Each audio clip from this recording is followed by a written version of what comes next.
नमस्कार दोस्तों, welcome to DS education. स्वागत है आपका मेरे यूट्यूब चैनल डीएस एजुकेशन में।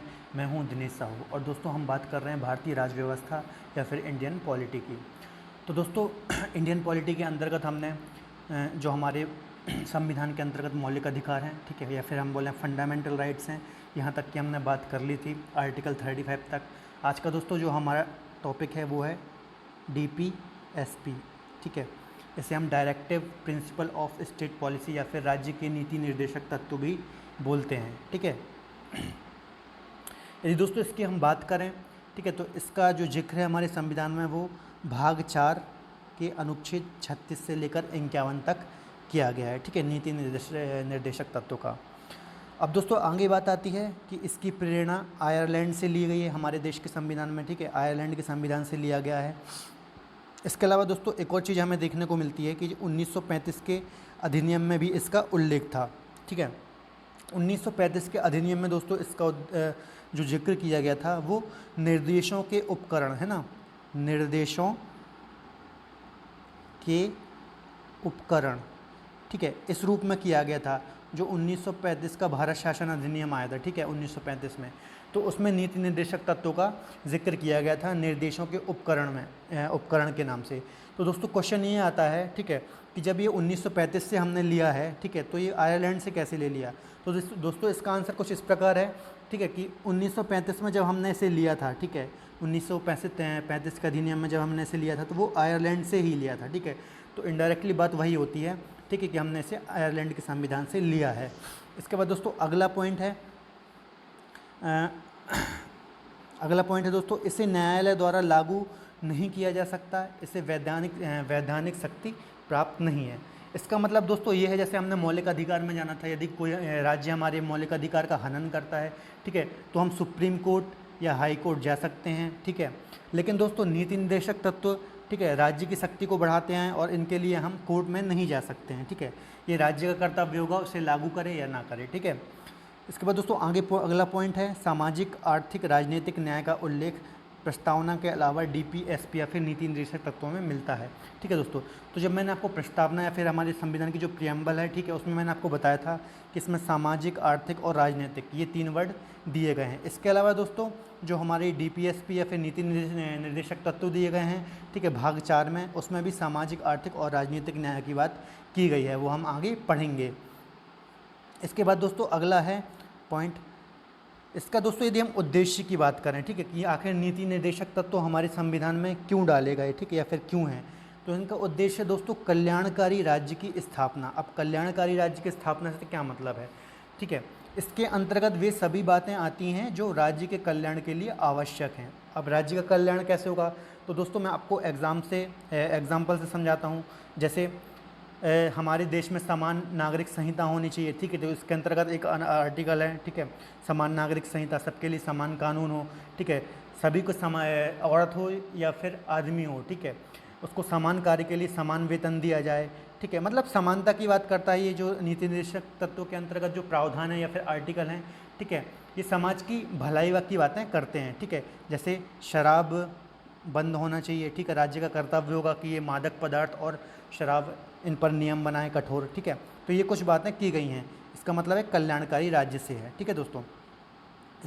इसके बाद दोस्तों हम और पॉइंट कुछ देख लेते हैं। देखिए यदि हम देखें गांधी फिलॉसफी की, ठीक है, तो गांधी जी की फिलॉसफी भी इस DPSP भाग 4 में हमें देखने को मिलती है। अब वो कैसे देखने को मिलती है, देखिए दोस्तों आर्टिकल अभी हम आगे पढ़ेंगे, ठीक है। तो आर्टिकल 40 के अंतर्गत ग्राम पंचायतों के गठन की बात की गई है। इसके अलावा यदि आर्टिकल हम 43 पढ़ेंगे तो उसमें कुटीर उद्योगों का प्रावधान है, ठीक है, कि गांव में कुटीर उद्योग लगाए जाएं, ठीक है। इसके अलावा हम आर्टिकल 47 के अंतर्गत देखेंगे मादक पदार्थों पर रोक की बात करता है ना। इसके अलावा आर्टिकल 48 या फिर 48 है, इसके अंतर्गत पशुओं और गौहत्या पर रोक की बात की गई है। तो ये सब गांधीवादी विचार हैं, ठीक है, जो कि हमें DPSP में देखने को मिलते हैं, ठीक है दोस्तों। इसके बाद हम एक एक करके आर्टिकल देखते हैं, ठीक है दोस्तों।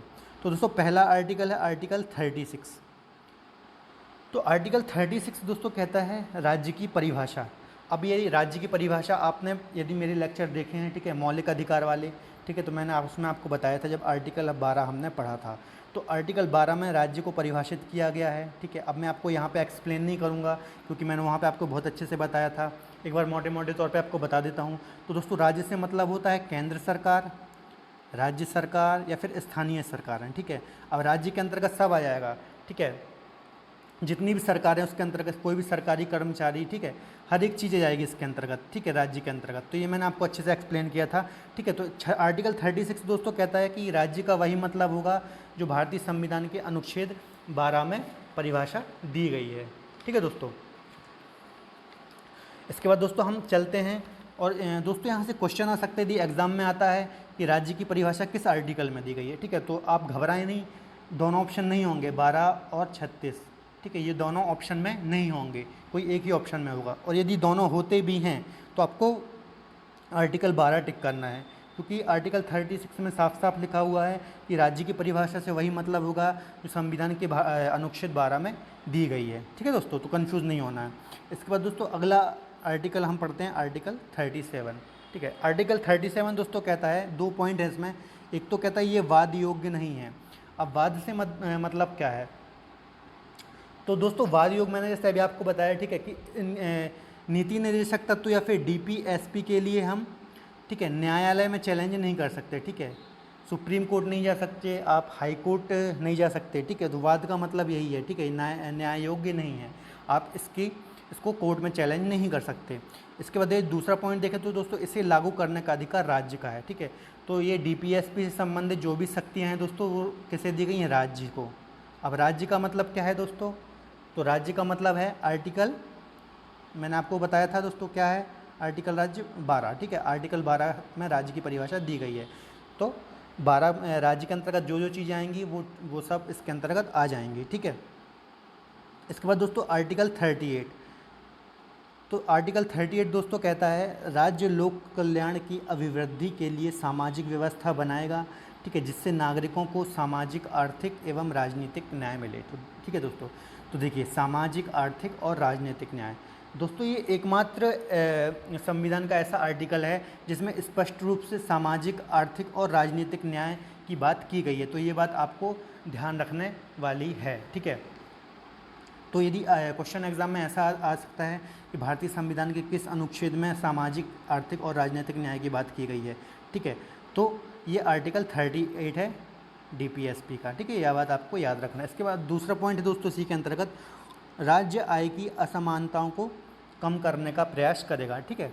तो जो भी राज्य में असमानताएं फैली हुई हैं, ठीक है, उसे ख़त्म करेगा, कम करेगा, ठीक है, और समानता लाने का प्रयास करेगा, ये कहता है दूसरा पॉइंट, ठीक है, 38 का। इसके बाद दोस्तों यदि हम देख लें आर्टिकल 39, तो दोस्तों आर्टिकल 39 डीपीएसपी का सबसे महत्वपूर्ण अनुच्छेद है। अब ये क्यों है, इसके में बहुत सारे प्रावधान हैं, लगभग 6 प्रावधान हैं, हम पढ़ेंगे इसे, ठीक है। अब देखिए दोस्तों, यदि आपसे कोई ऐसा क्वेश्चन पूछता है कि भारतीय संविधान का, ठीक है, संविधान का सबसे इम्पोर्टेंट अनुच्छेद कौन सा है, तो आप क्या आंसर देंगे, आपको आंसर देना होगा आर्टिकल 13, ठीक। और यदि कोई ऐसा क्वेश्चन पूछे कि डीपीएसपी या फिर नीति निर्देशक तत्व का सबसे इम्पोर्टेंट अनुच्छेद कौन है, तो आर्टिकल 39, ठीक है। अब मैं थोड़ा इसको आपको एक्सप्लेन कर देता हूँ। आर्टिकल 13 हालांकि हमने पढ़ा है, तो दोस्तों आर्टिकल 13 जो कि संविधान का एक प्रकार से देखा जाए तो सबसे इम्पोर्टेंट आर्टिकल है।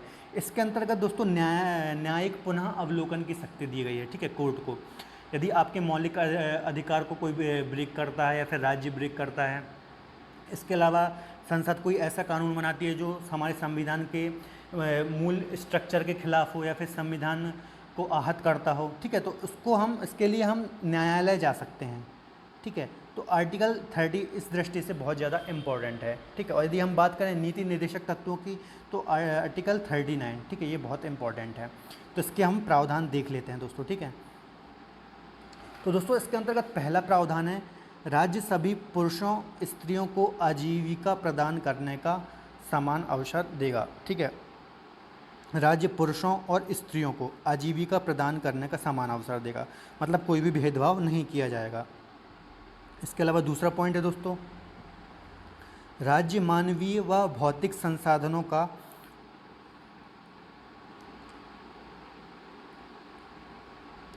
राज्य मानवीय व भौतिक संसाधनों का आवंटन इस प्रकार करेगा जिससे लोगों का कल्याण हो। ठीक है, तो राज्य जो भी संसाधन होंगे, ठीक है, वो इस प्रकार से बंटवारा करेगा या आवंटन करेगा जिससे लोगों का कल्याण हो। इसके बाद तीसरा पॉइंट है दोस्तों, राज्य आर्थिक संसाधनों का वितरण इस प्रकार करेगा जिससे केंद्रीकरण ना हो। अब जो भी राज्य होगा, ठीक है, वो संसाधनों का वितरण ऐसे करेगा, ठीक है, कि ऐसा ना हो किसी एक राज्य को पूरा दे रहा है या अपने पास रख रहा है, केंद्रीकरण हो रहा है। ठीक है, तो सबको समान रूप से बांटेगा। ठीक है, इसके बाद चौथा पॉइंट है दोस्तों, सामान्य कार्य के लिए समान वेतन। ठीक है, यदि देखिए या महिला हो चाहे पुरुष हो, ठीक है, उनको काम के लिए समान वेतन दिया जाएगा, कोई भेदभाव नहीं किया जाएगा, तो काम के लिए समान वेतन। इसके अलावा पांचवा पॉइंट है दोस्तों, राज्य किसी को ऐसा कार्य नहीं करने देगा जिससे उसका विकास या स्वास्थ्य अवरुद्ध हो या उसके खिलाफ हो। ठीक है दोस्तों, तो ये 5 सीधा सीधा पॉइंट है। इसके बाद छठवां पॉइंट है, राज्य बच्चों को ऐसा वातावरण देगा जिससे उनका शोषण ना हो। तो दोस्तों ये कुछ 6 पॉइंट दिए गए हैं डीपीएसपी के अंतर्गत। ठीक है, कुछ प्रमुख प्रावधान है, इसलिए इसे डीपीएसपी का सबसे इम्पोर्टेंट आर्टिकल कहा जाता है। ठीक है दोस्तों, तो ये आपको 6 पॉइंट ऐसे याद रख लेने हैं। हो सकता है ऐसा एग्ज़ाम में ऐसा क्वेश्चन आया कि इनमें से कौन सा बिंदु आर्टिकल या फिर डीपीएसपी के अंतर्गत या आर्टिकल 39 के अंतर्गत आता है या फिर नहीं आता है ना, तो आपको याद होनी चाहिए। इसके बाद आगे है दोस्तों आर्टिकल 14। तो आर्टिकल 40 दोस्तों, यदि हम बात, मैंने अभी आपको बताया, ठीक है, कि गांधी जी के विचार से, गांधी जी का मानना था कि हमारे जो गांव हैं, ठीक है, हमारे गाँव की आत्मा, मतलब हमारे देश की आत्मा गांव में बसती है। ठीक है, तो गांव को उनके अधिकार मिलने चाहिए। ठीक है, तो इसी उद्देश्य से ग्राम पंचायतों का संगठन या गठन की बात करता है आर्टिकल 40 या आर्टिकल 40। ठीक है दोस्तों, आर्टिकल 40 ग्राम पंचायत से संबंधित है, या फिर गांधी जी के दर्शन से संबंधित है। इसके बाद आर्टिकल 41। तो आर्टिकल 41 कुछ दशाओं में काम, शिक्षा और लोक सहायता, ये 3 वर्ड आपको याद रखना है। ठीक है, पाने का अधिकार। अब काम मतलब क्या है दोस्तों, कि मतलब लोगों को, जैसे आप मान लीजिए अभी आप देखते होंगे मनरेगा, ठीक है, मनरेगा स्कीम चलती है। ठीक है, मनरेगा, इसके अंतर्गत मजदूरों को रोजगार दिया जाता है या फिर काम दिया जाता है। शिक्षा की बात करें, ठीक है, और लोक सहायता। अब ये लोक सहायता क्या है दोस्तों, तो लोक सहायता दोस्तों बीमारों, दिव्यांगों या फिर निःशक्त जन हैं जो, इसके अलावा बेरोजगारों, ठीक है, बुजुर्गों आदि की सहायता। ठीक है, तो लोक सहायता से मतलब ये है कि जैसे कोई बुजुर्ग है कोई दिव्यांग है, ठीक है, कोई बेरोजगार है, तो इनके लिए राज्य काम करे। ठीक है, इनकी भलाई के लिए काम करे। तो ये कुछ बातें इसमें की गई हैं, काम, शिक्षा और लोक सहायता। इसके अलावा आर्टिकल 42 देख लेते हैं हम। ठीक है दोस्तों, काम की न्याय संगत मानवोचित दशाओं का तथा प्रसूति सहायता का उपबंध। ठीक है दोस्तों, अब देखिए इसमें मानवोचित दशाओं और प्रसूति सहायता। ठीक है दोस्तों, तो देखिए दोस्तों, आपको पता होगा जो गर्भवती महिलाएं यदि कहीं जॉब करती हैं, सरकारी जॉब या कहीं भी जॉब करती हैं, तो उन्हें पहले 12 सप्ताह का मैटरनिटी लीव दिया जाता था या फिर छुट्टी दी जाती थी। ठीक है, जब वो गर्भवती होती थी, और अब इसे 26 सप्ताह कर दिया गया है 2016 में। तो ये सब जो दोस्तों ये कानून या फिर नियम बनाए जाते हैं वो डीपीएसपी या फिर इसी के थ्रू बनाए जाते हैं आर्टिकल 42 के अंतर्गत। ठीक है, तो आपको ये बात ध्यान में रखना है। इसके अलावा आर्टिकल 43 कर्मकारों के लिए काम निर्वाह मजदूरी एवं कुटीर उद्योग को प्रोत्साहन। ठीक है दोस्तों, इसमें भी वही बात कह रहा है, कर्मकारों के लिए काम, आप काम की व्यवस्था कराएं, मजदूरी की व्यवस्था कराएं, कुटीर उद्योगों को प्रोत्साहन दें। इसके अलावा दोस्तों आगे चलते हैं आर्टिकल 44 नागरिकों के लिए समान सिविल संहिता। अब ये बहुत ही इंपॉर्टेंट आर्टिकल है दोस्तों, समान सिविल संहिता। ठीक है, अब वर्तमान में भी ये दोस्तों बहुत ज़्यादा जो ये कानून है या फिर आर्टिकल है, ठीक है, वर्तमान में भी इसका बहुत ज़्यादा महत्व है, क्योंकि मोदी सरकार का आपको पता होगा, ठीक है, जो घोषणा पत्र है उसमें से एक ये भी है समान नागरिक संहिता। अब ये क्या है, अभी हम एक छोटे तौर पर समझ लेते हैं। ठीक है दोस्तों, तो दोस्तों हो जाए, बहुत ज़्यादा पॉसिबल है कि मोदी सरकार के इस कार्यकाल में समान नागरिक संहिता ये वाला कानून भी आ जाए। अभी समान सिविल संहिता या समान नागरिक संहिता क्या होती है, ठीक है दोस्तों, इसको हम थोड़ा जान लेते हैं। तो दोस्तों इसका मतलब ये है कि सभी देश में सभी लोगों के लिए एक ही कानून हो। ठीक है, एक ही कानून हो का मतलब है, देखिए दोस्तों 2 प्रकार के कानून होते हैं, एक तो होते हैं आपराधिक, ठीक है, आपराधिक होते हैं एक तो, और एक होते हैं सिविल। ठीक है, सिविल। ठीक है, 2 प्रकार के कानून। अब आपराधिक के अंतर्गत आ जाता है दोस्तों क्राइम, आपने किसी का क्राइम कर दिया, मर्डर कर दिया, ठीक है, डकैती कर ली, ये सब आते हैं आपराधिक मामलों में। ठीक है, और सिविल मामले में क्या आता है दोस्तों, संपत्ति, ठीक है, इसके अलावा उत्तराधिकार, ठीक है। इसके अलावा विवाह, तलाक, ठीक है। अब ये सिविल मामले होते हैं और ये आपराधिक होते हैं।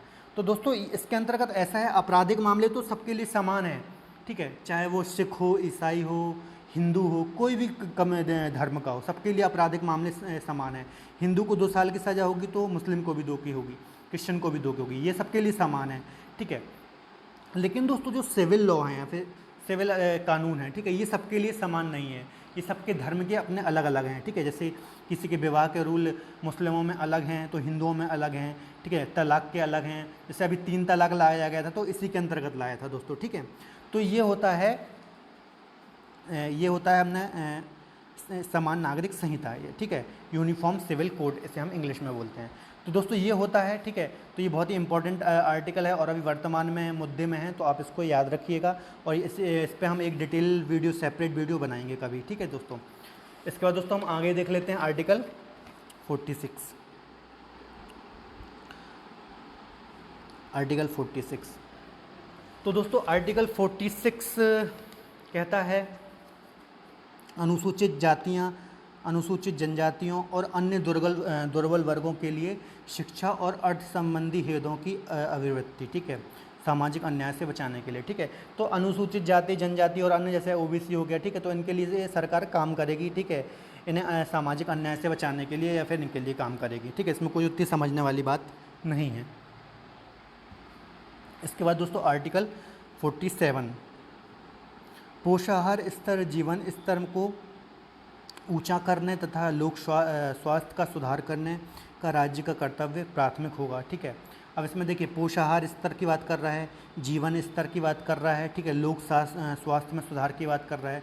तो ये सब चीज़ें बोल रहा है आर्टिकल दोस्तों, ये बोल रहा है कि राज्य का कर्तव्य होगा, ठीक है, और ये प्राथमिक कर्तव्य के अंतर्गत बताए गए हैं कि पोषाहार स्तर को आप मेंटेन करें, जीवन स्तर को मेंटेन करें, बढ़ाएं लोगों का, ठीक है, लोक स्वास्थ्य के सुधार से संबंधित कार्य करें, तो ये राज्य का प्राथमिक कर्तव्य होगा। तो ये बातें की गई हैं आर्टिकल 47(1) में। और 2 में इसमें दोस्तों कहा गया है मादक पदार्थों पर रोक। जैसे आप देखते होंगे कई राज्य जैसे बिहार वगैरह में शराबबंदी है, तो इसी के अंतर्गत करते हैं राज्य, ठीक है, आर्टिकल 47 के अंतर्गत इसमें कहा गया है मादक पदार्थों पर रोक, ठीक है, तो ये इसी के अंतर्गत होती हैं चीज़ें। इसके बाद दोस्तों आर्टिकल 48 हम देख लेते हैं। आर्टिकल 48 दोस्तों कहता है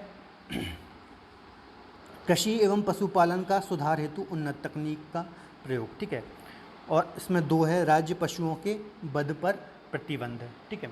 तो दोस्तों देखिए पहला तो बोल रहा है कृषि एवं पशुपालन में सुधार करे राज्य और नई नई तकनीकों, एडवांस टेक्नोलॉजी का प्रयोग करे या फिर इन्हें बढ़ावा दे।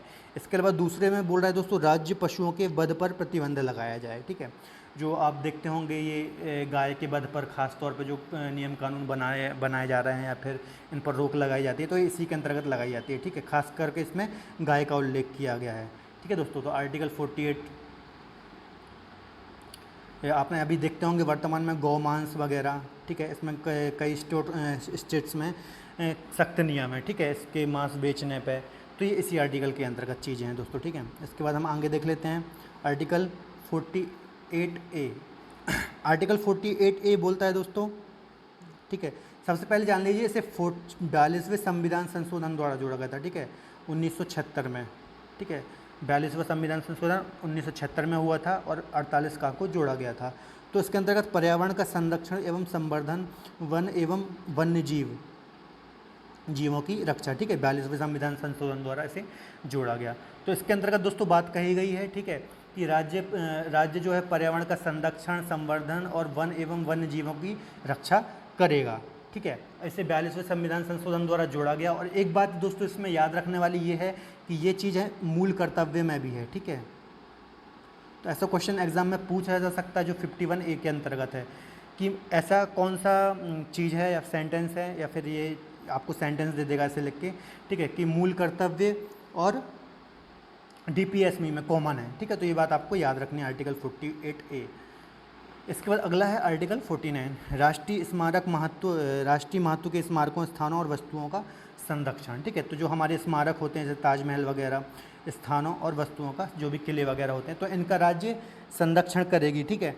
तो ये दोस्तों इनका संरक्षण कौन करती है? पुरातत्व सर्वेक्षण, ठीक है, जो हमारा विभाग है एक पुरातत्व सर्वेक्षण इसका संरक्षण करता है इनका।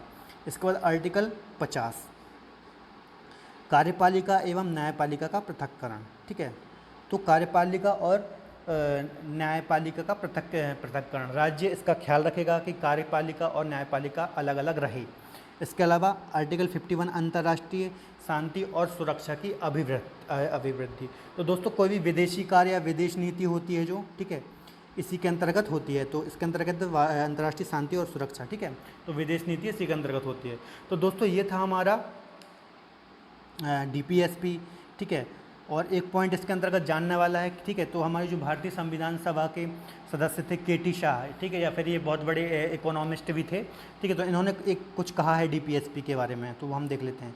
राज्य के नीति निर्देशक तत्व तो ऐसा चेक है जो बैंक की सुविधा अनुसार अदा की जाएगी, ठीक है, तो ये कहा है KT शाह ने DPSP के बारे में, ठीक है। इसका मतलब दोस्तों ये है कि राज्य, मतलब ऐसा चेक से मतलब है कि राज्य, ये जो DPSP हैं या फिर राज्य के नीति निर्देशक तत्व हैं, ऐसी चीज़ें हैं जो राज्य के अनुसार ही लागू किए जाएंगे, या फिर राज्य जब चाहे तभी लागू होंगे। इसके लिए कोई इसे मतलब आप इसके लिए ना सुप्रीम कोर्ट जा सकते हैं ना अन्य कोर्ट जा सकते हैं, ठीक है, मतलब ये पूरा राज्य पर डिपेंड करता है वो करे या ना करे, ठीक है दोस्तों। तो दोस्तों ये आज का हमारा लेक्चर था, ठीक है, नीति निर्देशक तत्व। चूँकि इसमें काफ़ी सारे आर्टिकल थे तो आज मैंने आपको लाइव सामने से नहीं पढ़ाया है, ठीक है। इसके बाद दोस्तों हमारा जो टॉपिक रहेगा वो रहेगा हमारे जो मौलिक कर्तव्य हैं, ठीक है, या फिर मूल कर्तव्य हैं, ठीक है, आर्टिकल 51A। तो ये हम पढ़ेंगे नेक्स्ट लेक्चर में। तो दोस्तों हमारे साथ जुड़े रहने के लिए आप हमारे चैनल को सब्सक्राइब कर सकते हैं, ठीक है। और यदि आपको आज का लेक्चर पसंद आता है तो प्लीज़ वीडियो को लाइक कर लीजिए। तब तक के लिए धन्यवाद, अपना ख्याल रखें।